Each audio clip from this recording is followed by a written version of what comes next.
Hey everyone, it's been over 2 minutes, haven't been raped yet, but poor Sansa Stark did not fare so well. Stop playing break free from your chains, to break free from your cage. What we don't want to do is go back to a traditionalist world. Hi, I'm Diana Davison. If you're watching this video, I'm going to assume that you're familiar with the HBO series Game of Thrones and the novels behind it, written by George R.R. Martin. Sargon of Akkad actually addressed this in his This Week in Stupid, and I'm going to hopefully add a little bit to what he had to say. I'll put a link to his video below too.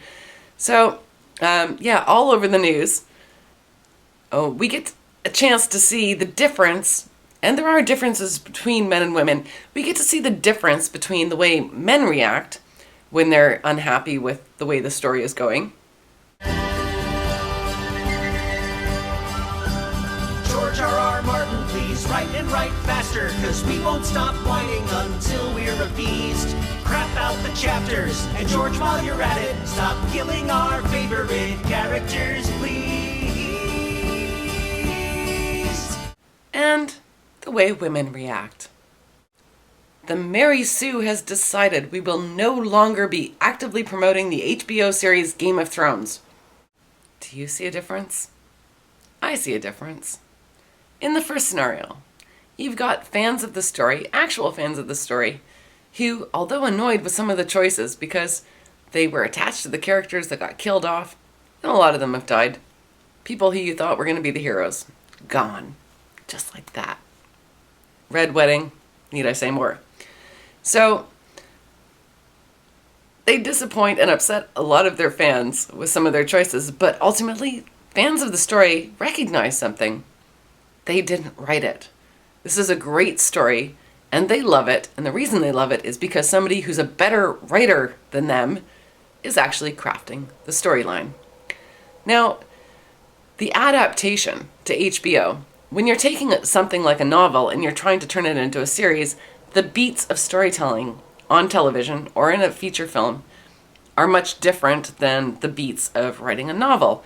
So sometimes they have to do sketchy things that can annoy readers of the book, but they have to do it because there's elements to telling stories on television or in film that must be met, that they can't just stay true to the story. Okay, cut a long story short, you end up with things like, I know.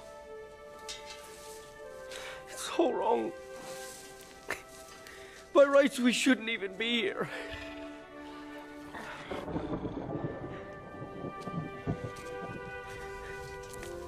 But we are. yeah, he wasn't supposed to be there in the film. I actually think it's really hilarious that they had him say that line, because that's what all of the people who knew the books were thinking while they watched that scene. But they did it for a reason, because Frodo had to stay present in the storytelling as they did the film. If he disappeared from the film for too long, it would have caused issues for them. And one of the changes that happened in Game of Thrones was that Sansa Stark's character took a little bit of a detour on her journey from the books. And there was a very good reason for it. From a storytelling perspective, the show would have had to introduce a character out of nowhere that wasn't really useful to them and would soon be discarded. And as many people have noticed with Game of Thrones, there's so many fucking characters in the first place. Starring the 10 characters whose names you actually remember, and all these other characters whose names you actually don't remember. Like the sneaky guy, the sneaky bald guy, Carl Drago, those gay dudes, Lord Friendzone, grumpy old dad. That's the same person, right? Sansa? Bron again? Sam? No, Sam's the fat one from Lord of the Rings. Oh, she's the one who had a demon baby. That's the guy that got his dick cut off. I don't remember her name, but she's super hot. Oh, that's Tyrion's hooker girlfriend. Oh, Hodor. That's Hodor. Okay, now you're just messing with me. No idea. Oh, Faceless Assassin. That guy's awesome. Not a clue. No. Nope. Don't know. You know, it's not really worth introducing a new one just for a short segment. Second of all, Sansa's character is actually kind of pathetic. To tell you the truth, almost every time they returned to Sansa's story in Game of Thrones, I was like, oh, fucking that bitch. Because she was useless. She was just a victim.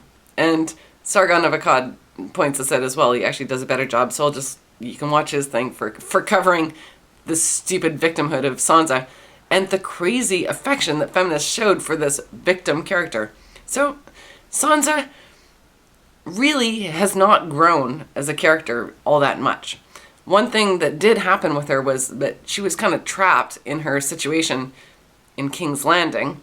So basically, having no control, she learned to keep her fucking mouth shut. And she started to learn a little bit of politics. She was learning about how politics is played. But considering the journey that all the other characters are going through, this is a really kind of sad state after we're in season 5. So what has she done in 5 seasons? Really, 5 seasons! This character has not really accomplished anything. So now, they expand her character to give her more screen time, which for an actor is always very good. And they have something really bad happen to her. Now, why do you have bad things happen to a character? Why would you do that to this fictional person? Well, ultimately, when you're crafting a story, your characters should have depth, and to give them depth, they generally have to face adversity of some sort. When they don't really grow, and then feminists complain that they're shallow female characters. When they do face adversity, all of a sudden, rape is not a proper storytelling device. So, the Mary Sue and a bunch of other feminist commentators on this latest episode have insisted that they know how to tell stories and how to develop characters better than George R.R. Martin. Now, the stupidity of their suggestions is not the thing that really concerns me. What concerns me is that they will stop promoting this show. They're announcing it very clearly. They're telling you that they want rape removed from the storylines of this book series. And if it doesn't happen, they're essentially going to boycott the show. So this is really them, feminists, telling the writer of, in my opinion, the best fantasy story told since Lord of the Rings. They are trying to tell the author how to write his story. They're trying to change the writing of this unfinished story as it's being produced. Does it seem like a good idea? Who do you want writing Game of Thrones? Would you like to see the author who's crafted something so amazing that fans are obsessed with it and, creating wikis on it and, breathlessly waiting for each new episode? Or would you rather the Mary Sue finish writing the Game of Thrones for us? That's what they're proposing. Right? Now, if you think that it's hyperbolic to say that they're trying to dictate to the authors of this story and the writers of the series on how the story is going to be told and what's going to happen in the future of it, then listen to this. Just over a year ago, the TMS staff and I felt the need to have a serious discussion after the season 4 episode, Breaker of Chains. As you may recall, a scene between 2 characters, which was seen by many as consensual in the books, was seen as quite the opposite by many when it was adapted to screen. The consensus from us at the time was that, though we wished the scene hadn't happened, we were going to continue to watch. But we were not going to let the creators off the hook. Many felt differently, and that the scene was the last straw for them. Others had given up on the show because of its depictions of sexual violence towards women, and saw this as confirmation that they'd made the correct decision. The show has creators. They make the choices. They chose to use rape as a plot device. Again. So what happened a year ago? Well, the character of Cersei Lannister and her twin brother Jaime, who've been lovers since they were children, one of their sons dies, and over his corpse, while they're in a moment of grieving, they have sex. And in the book, it was consensual from the beginning, but in the scene, it played out quite differently. And feminists said, You've done this on purpose. And then finally, the actress who plays Cersei was asked about how she played the scene. What do you think about it being played more like a rape? And she gave an amazing answer. And her answer is quite important because she is the actress, like she says. Yes, so we spent a long time rehearsing it with Alex Graves, the director, and myself, and Nick, and Jack Gleason. And of course, it's a very complicated moment for many reasons. And what I will say about it is, from my stance as an actor who's had this character for 3 years, 4 years, who knows her intimately, you're standing as a woman in absolute grief, in pain she's never felt before. So she's asked, do you have an opinion about whether or not this was consensual or not? She says, this is a really tricky one because, either way, anything I say, I'm going to get slaughtered for. And that is the problem. It doesn't matter what you say. You're slaughtered for not developing the characters and making them strong. You're slaughtered for giving them circumstances that will cause them to have to grow as a character. I came from this place of grieving and a need to feel connected and alive. And, this is the only other person, probably the only person she's ever trusted in the world. And she's shunned Jaime and he's never stopped loving her. And in that moment, she's embracing and she's rejecting of him in the same breath. And, if I'd not have said, not now, not here, if there was silence, I don't know how people would have reacted. You know what I mean? But it's tricky, man, because we could go into this for a long time. I could get personal. We could, you know what I mean? It's a real fucker of a situation.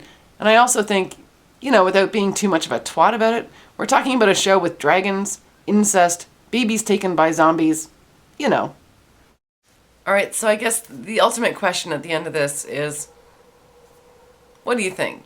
Who's a better writer? George R.R. Martin or the feminists? Who understands the characters better? George R.R. Martin and the writers of the HBO series and the actors who play those characters, or the feminists? Now, I'm going to link to an article that has the most stunning interpretation of the character of Cersei. For those who've watched the show, you don't need me to explain what's wrong with this. I'm just going to read who this feminist thinks Cersei's character is.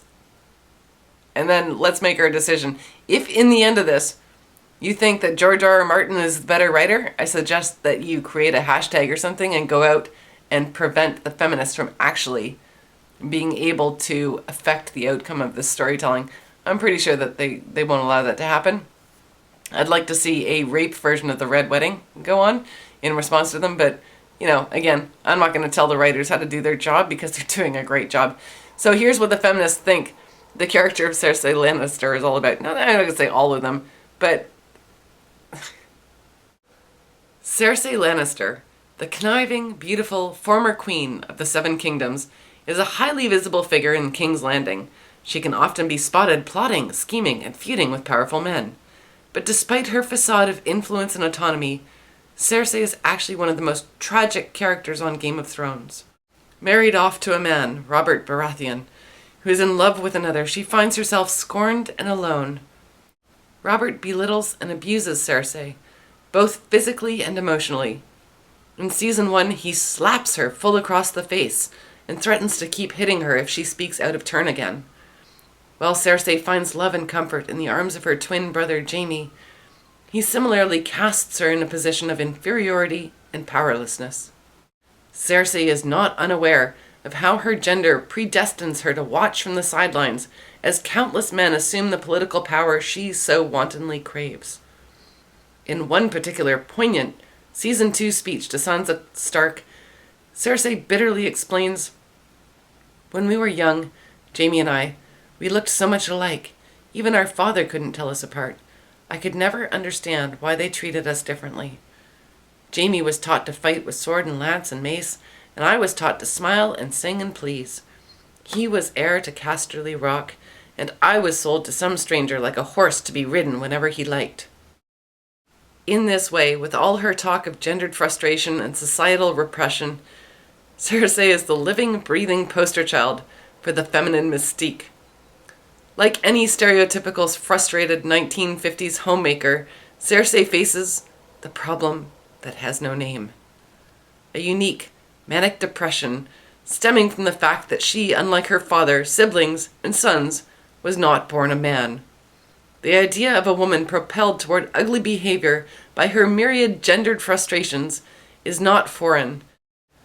Cersei is apparently so malformed by her own lack of agency that she descends into pettiness and paranoia, to the point that she appears insurmountably distrustful of Margaery Tyrell, simply for her being hotter and younger than she is. In A Feast for Crows, Cersei jealously hypothesizes that Margaery is her rival for Joffrey's heart and mind. Every day, in every way, she tries to steal him from me. This sheer feminized pettiness diminishes Cersei's innate power as a woman smart enough to question the patriarchal system under which she resides, and bold enough to challenge the men who seek to diminish her. Instead of portraying this power-hungry female character as a ruthless pioneer, Game of Thrones paints her as an irrational, heartless bitch. The coldest dimension of the Jaime-Cersei rape scene is not the fact that of their twinship or the corpse in the background. It's the implication that a woman who does not sacrifice her body willingly, who does not behave as a woman ought, is a hateful woman, and she will be forced through a violent and unforgettable lesson to remember that her body, mind, and life are in fact not her own. All I can say is, what show were they watching? And now for the rape joke of the week, in keeping with the sickness of Game of Thrones that we all love so much. My favorite sexual position is the JFK. I splatter all over her while she screams and tries to get out of the car.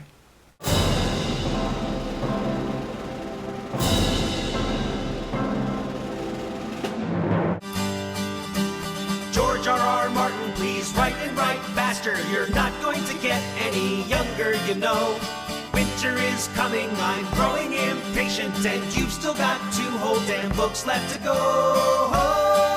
So write, George, write like the wind.